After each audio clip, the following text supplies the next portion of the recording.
Hey guys, today's topic is segmentation. जो segmentation topic है वो बिल्कुल पेजिंग जैसा है। तो आप प्रीवियस वीडियोस में पहले पेजिंग वाला टॉपिक कर लीजिएगा, उसके बाद सेगमेंटेशन वाला खुद ट्राई कर लीजिएगा। If any doubt comes you can ask me in the comments. So today's topic is virtual memory. What is virtual memory? It is only a scheme that removes the worry of programmer about the amount of physical memory. Means देखिए, virtual memory में इससे हमें ये लगता है एक बार तो कि हमारी जो मेमोरी है वो वर्चुअल मेमोरी एक एक्चुअल में मेमोरी का पार्ट है। मतलब कि मेमोरी कोई अलग से मेमोरी होगी, बट ऐसा नहीं है। वर्चुअल मेमोरी जो एक कॉन्सेप्ट है, वर्चुअल मेमोरी एक कॉन्सेप्ट है जिससे अगर हमारा प्रोग्राम जैसे हमारा कोई प्रोग्राम है वो बहुत लार्ज साइज़ का है, उसको हम डिवाइड कर लेते हैं अलग अलग टाइप में। जैसे कोई डाटा हो गया या फिर कोई अलग टाइप की प्रोसेस, बहुत सारे प्रोसेसेस में डिवाइड करके उसको उसके बाद हम मेमोरी के अंदर स्टोर करवाते हैं। तो अगर उसको पार्ट्स में मेमोरी को स्टोर करवाएंगे तो उससे हमारी मेमोरी की जो वेस्टेज है वो कम होगी और हमारी मेमोरी भी डिवाइड हो जाती है कि मेन मेमोरी में और हमारी एक वर्चुअल मेमोरी में। वर्चुअल मेमोरी में हमारी टोटल सारी मेमोरी होती है, मतलब जितनी भी टोटल कंप्यूटर के अंदर मेमोरी होती है टोटल। एंड हमारी जो फिज़िकल मेमोरी है या मेन मेमोरी है उसके अंदर हम उतनी ही मेमोरी को एलोकेट रखते हैं जितनी हमारी उस प्रोग्राम के एग्जीक्यूशन के टाइम पे ज़रूरत पड़ती है। तो इससे हमारी वर्चुअल मेमोरी की एक्चुअल डेफिनेशन क्या हो गई कि ये हमारी जो वरी इसकी प्रोग्रामर को इस बात की टेंशन ना लेनी पड़े कि हमारी मेमोरी कम ना पड़े या इस तरह से। तो अगर हम पहले ही बहुत सारी मेमोरी को स्टोर करके रखते हैं वर्चुअल मेमोरी में और मेन मेमोरी में हम एक बार फिक्स कर लेते हैं कि हमें इतनी मेमोरी चाहिए, तो ऑब्वियसली प्रोग्रामर को वरी होने की ज़रूरत नहीं है कि मेमोरी कितनी है कितनी नहीं। They can focus on the program की प्रॉब्लम पे। नाउ क्या होता है इसमें, तो वर्चुअल मेमोरी डेफिनेशन या एग्जैक्ट आप लिख के आ सकते हैं एग्ज़ाम्स में। तो this is a whole diagrammatically explanation. What about it, देखिए जैसे यूज़र हमारा प्रोग्राम को स्टोर करना चाहता है इन द मेन मेमोरी, तो वो मेन मेमोरी में जाएगा स्टोर करने, लेकिन जो प्रोग्राम है वो इतने सारे पार्ट्स में डिवाइड है कि वो प्रोग्राम मतलब खुद प्रोग्राम, उसका डाटा और स्टैक्स, मतलब इस मेमोरी में ये चीज़ें स्टोर हो सकती हैं। प्रोग्राम, डाटा, स्टैक्स, मतलब इनके लिए ये मेन मेमोरी बनी है। और ये मेन मेमोरी में ये चीज़ें आ सकती हैं, एलोकेट हो सकती हैं अगर हमें रिक्वायर है तो। अब ये जो सारी चीज़ें पड़ी हैं एक साथ, मतलब कि इन सब की मेमोरी कहाँ पड़ी हुई है, वर्चुअल मेमोरी के अंदर। मतलब एक हमारी जो टोटल हमारी मेमोरी है डिस्क के अंदर, वो हमारी वर्चुअल मेमोरी में रखी हुई है, ये प्रोग्राम, डाटा एंड स्टैक्स के लिए मेमोरी। अब क्या होता है, अगर हमारा प्रोग्राम स्टोर करना चाहता है user in the main memory, या फिर आप बोल सकते हो इसको फिज़िकल मेमोरी, तो ये क्या होगी, पार्ट्स में स्टोर होगी कि जैसे हमारा कोई भी प्रोग्राम हम लिखते हैं कि उसका राइट ऑपरेशन है, रीड ऑपरेशन है और उसके बाद स्कैन है, फिर ये मतलब अलग अलग ऑपरेशंस अगर हम लगा रहे हैं तो वो अलग अलग ऑपरेशन अलग अलग पार्ट्स में स्टोर होंगे मेमोरी के अंदर। अगर हमें नीड नहीं है कि हम एक साथ उसको स्टोर करें, तो इस पूरे पार्ट को हम क्या बोल रहे हैं, नीडेड मेमोरी, कि हमें प्रोग्राम को एग्जीक्यूट कराने के लिए इतनी मेमोरी की नीड है। अब वो हमें वर्चुअल मेमोरी में से मिल जाएगी जब हमें पता चलेगा कि प्रोग्राम जब हम एग्जीक्यूट करेंगे कि इतनी इतनी पार्ट्स में। क्या होगा कि जब हमें रिक्वायर होगा तो हम उस टाइम पे इनके लिए मेमोरी निकाल लेंगे वर्चुअल मेमोरी में से मेन मेमोरी के अंदर। Now what are the advantages of the virtual memory? So it is easier to do programming, क्योंकि प्रोग्रामर को ये टेंशन नहीं है कि उसको मेमोरी कम ना हो या ज़्यादा ना हो, मतलब वॉटेवर मेमोरी उसके पास सफिशेंट है। सीपीयू की यूटिलाइजेशन सही हो रही है, थ्रूपुट हमें अच्छी मिलेगी। जब high priority processes can run faster, क्योंकि क्या होगा उस टाइम पे हमारी एक सफिशेंट अगर मेमोरी है तो ये जो हाई प्रायोरिटी की प्रोसेसेस हैं वो जल्दी से रन हो जाएंगी। Next is decreasing external fragmentation, क्योंकि देखिए मेमोरी एक वेल मैनर मेथड से हमारी एक फिक्स मेथड में है, you can say it is suitable. तो अगर if it is suitable then हमारे पास जो एक्सटर्नल फ्रेगमेंटेशन है वो नहीं होगा।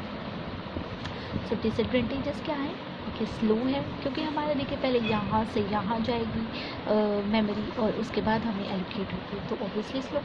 Next is require additional support from the systems hardware, मतलब कि देखिए ये सब करने के लिए हमें एक हार्डवेयर की ज़रूरत पड़ती है, सिस्टम हार्डवेयर की, फॉर एड्रेसिंग ट्रांसलेशन, क्योंकि यहाँ का एड्रेस अलग होता है मेमोरी का, यहाँ का अलग होता है मेमोरी का एड्रेस।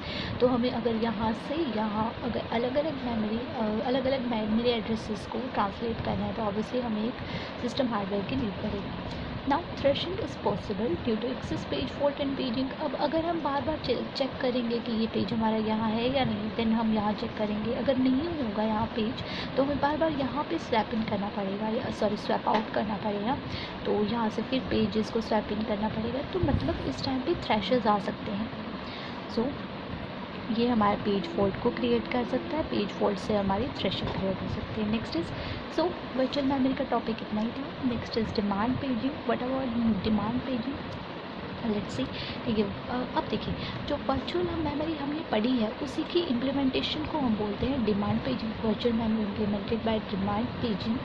उसमें क्या होता है, जैसे हमारी एक मेन मेमोरी ले ली हमने, और देखिए हमें पता है वर्चुअल मेमोरी किस किस के बीच में मतलब वर्चुअल मेमोरी हम बोलते हैं कि जिसके अंदर सारे पेजेस लाई कर रहे हैं, और मेन मेमोरी जिसके अंदर हमें नीडेड पेजेस की ज़रूरत है, मतलब नीडेड पेजेस इसके अंदर और जो टोटल पेजेस हैं वो इसके अंदर होते हैं। तो लेट कर रहा हमने कि प्रोग्राम बी चल रहा है हमारा, हमने देखा कि इसमें हमें किसी एक पेज की नीड पड़ गई जो इसके अंदर नहीं है। अगर हमें प्रोग्राम करते हुए मेन मेमोरी में एक ऐसे मतलब हमें जो रिक्वायर पेज है वो नहीं मिला, तो इसका मतलब है स्वैप आउट, मतलब कि पेज फॉल्ट। अगर हमें वो रिक्वायर पेज नहीं मिलता है तो इसका मतलब पेज फॉल्ट, और हमें स्वैप आउट करना पड़ेगा, मतलब कि सेकेंडरी मेमोरी में से हमें इस पेज को इसके अंदर लाना पड़ेगा। नाउ अब अगर हमारे पास यहाँ पे पेज सफिशिएंट है, जैसे अगर हमें प्रोग्राम बी के लिए यहाँ पर सारे पेजेस प्रोवाइड हैं, तो इसका मतलब कि हमें यहाँ पर कोई पेजेस बाहर से नहीं लेने पड़े, सेकेंडरी मेमोरी से नहीं लेने पड़े, तो मतलब कि ये हमारी क्या है, वैलिड है। वैलिड का मतलब स्वैपिंग। तो यहाँ पर स्वैप इन का मतलब है कि हमारे यहाँ के पेजेस यहाँ ऑलरेडी हैं जो हमें चाहिए, और स्वैप आउट का मतलब कि हमारे पास जो है पेजेस हमें यहाँ से इधर लेकर जाने पड़ेंगे, और ये हमारा पेज फॉल्ट है। Okay, please do not confuse in these topics, because swap out और स्वैपिंग में most of the students can confuse. Okay, main memory and secondary memory are these, you can मतलब just see the diagram, you can understand it easily. Next is ये मैंने आपको बता दिया है, तो अभी बस इसकी एक लाइन है कि वी नीड PFMT का मतलब page frame map table to store the secondary addresses of all pages. मतलब कि जैसे हम यहाँ पर कंसिडर कर रहे थे कितने सारे पेजेस को, यहाँ सेकेंडरी मेमोरी में ये पेजेस पड़े हुए हैं इधर, these are the pages, and अगर हमें इन पेजेस की अलग से, क्योंकि यहाँ पर इन पेजेस का एड्रेस अलग है, यहाँ पर इन पेजेस का एड्रेस अलग है, तो अगर हमें सेकेंडरी मेमोरी में इन पेजेस के एड्रेस को कंसिडर करना है तो उसके लिए हमें क्या करना पड़ेगा, एक PFMT नाम का पेज फ्रेम बनाना पड़ेगा, page frame map table. Map table के थ्रू ही मेन मेमोरी से सेकेंडरी मेमोरी में पेजेस को लेकर जाएंगे, और सेकेंडरी मेमोरी से मेन मेमोरी में पेजेस को लेकर आएंगे। ओके,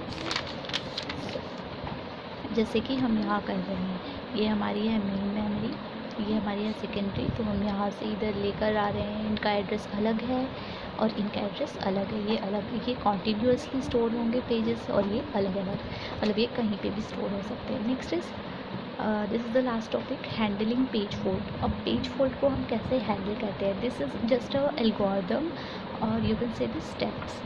इसके स्टेप्स हैं, मैं आपको यहाँ पे इस डायग्राम से ही क्लियर करूँगी। देखिए ये हमारे पास है, हम कोई भी प्रोग्राम लोड कर रहे हैं, उसके बाद हमें एक पेज की नीड पड़ गई, ये प्रोग्राम कर रहे थे हम, उसके अंदर हमें एक पेज की नीड पड़ी, तो CPU ने स्टार्ट किया, वर्क स्टार्ट किया, क्या किया, जैसे हमने क्या किया, पेज को लोड किया, हमने चेक किया कि पेज P जो है वो हमारे मेन मेमोरी में नहीं है, तो सबसे पहले हमें चेक करना पड़ेगा कि पेज की रेफरेंस क्या है, मेमोरी रेफरेंस टू पेज, कि वो हमारे पास पेज है भी या नहीं।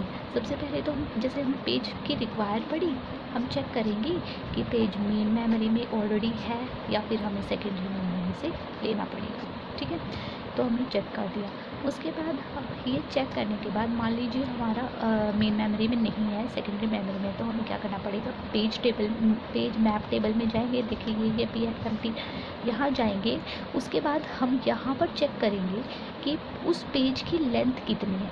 इस मैप से हमें पता चलेगा कि रिक्वायर्ड पेज की लेंथ कितनी है। उस लेंथ के अकॉर्डिंग ऑपरेटिंग सिस्टम हमारा वो चेक करेगा कि इस पेज की लेंथ के अकॉर्डिंग हमारी मेन मेमोरी के अंदर, you can say where is the main, यहाँ हमारे मेन मेमोरी के अंदर उतनी लोकेशन है, उतनी स्पेस है भी या नहीं। तो पेज लेंथ के अकॉर्डिंग हमने स्पेस चेक किया।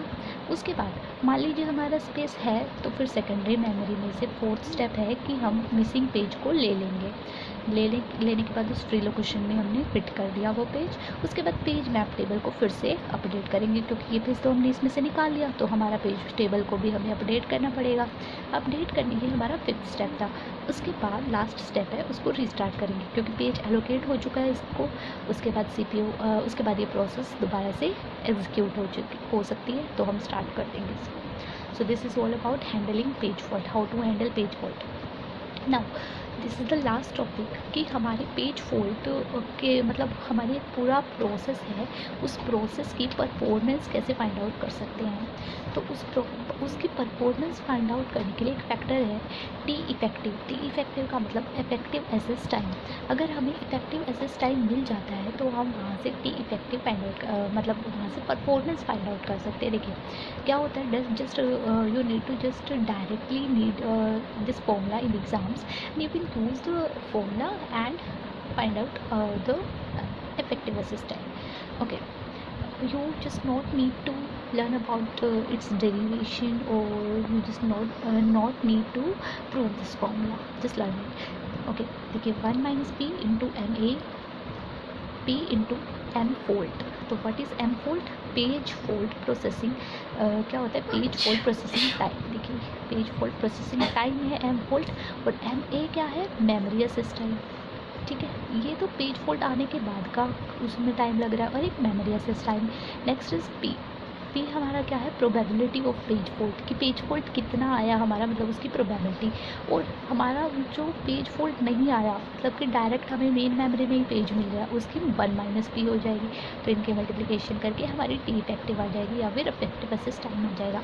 अब यहाँ से हमें दिख रहा है कि जो टी अफेक्टिव है वो हमारा डायरेक्टली प्रोपोर्शनल है पी के, मतलब कि अगर पी 0 हो जाए, पी क्या था, पेज फोल्ड की प्रोबेबिलिटी, पेज फॉल्ट की प्रोबेबिलिटी, वो अगर हमारे 0 हो जाती थी, तो ये देखो ये टर्म तो 0 हो गई, हमारा बच गई। ये यहाँ पे p 0 है, तो हमारा ma की इक्वल आ गया, T effective equal to ma के इक्वल आ गया। तो ma क्या था, मेमोरी एसेस टाइम, मतलब कि हमारा यहाँ पर बेस्ट एसेस टाइम होगा कि वो डायरेक्टली, क्योंकि सारे पेजेस अगर हमें प्रोग्राम के मेन मेमोरी में मिल जाते हैं, तो हमारा एसेस टाइम बिल्कुल 0 हो जाएगा, मतलब कि ma हो जाएगा, और ये सबसे कम टाइम है हमारे प्रोग्राम को कंप्लीट करने के लिए। तो this is all about the paging के हमारी वर्चुअल मेमोरी डिमांड की पेजिंग कैसे होती है, और हैंडल कैसे करते हैं पेज फॉल्ट्स को, और उसकी परफॉर्मेंस कैसे निकालते हैं। सो this is complete topic, and thank you guys, and just care about your self in the lockdown also. Thank you.